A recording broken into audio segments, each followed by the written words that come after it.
Et rebonsoir. Hop, on passe à l'exercice 23 avec l'hexarotor.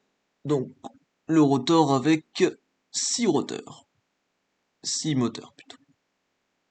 Donc, on nous donne en entrée les équations, enfin les vecteurs de position et de direction. Direction de la force des rotors et les positions en 6 temps, en 6 points. Et pour la première question, on veut les équations d'état.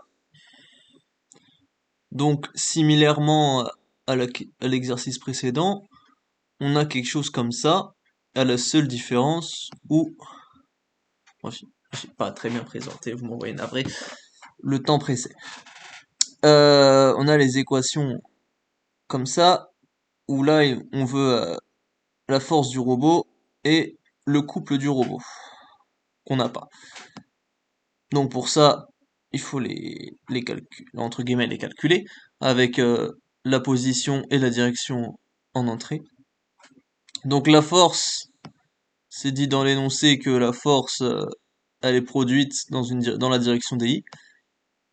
Donc le FR ici c'est égal à FI pour les 6 rotors, de 1 à 6.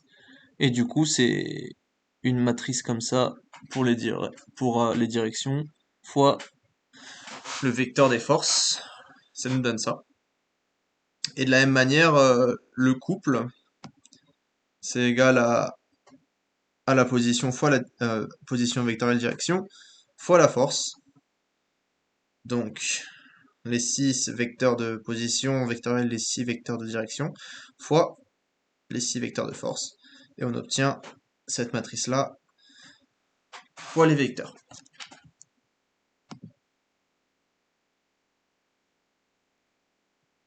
Ensuite, on veut un contrôleur qui fait aller l'hexarotor sur une plateforme PD.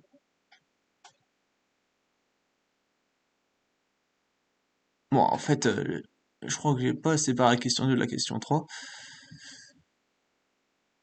Non, en effet. Bon, du coup, la question 2, c'est de créer un contrôleur pour que l'hexarotor aille sur une plateforme simulée, à une position PD. Et dans la question 3, on va faire on va faire changer la position et l'orientation de la plateforme. Et on veut réguler les roteurs de l'hexarotor pour qu'il aille quand même sur cette plateforme, même si elle bouge. Et donc malheureusement, j'ai pas gardé la question 2, j'ai juste la question 3. C'est un peu similaire. Donc on a une plateforme qui tourne, qui change d'orientation et de position, comme ici, montré avec les valeurs qui sont,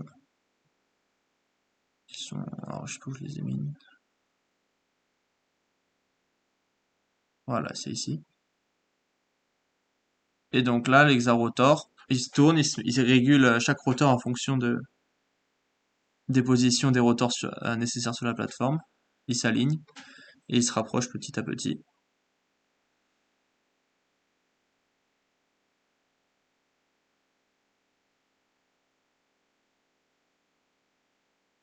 Normalement, il se met assez rapidement en place. Voilà, il prend son temps. Et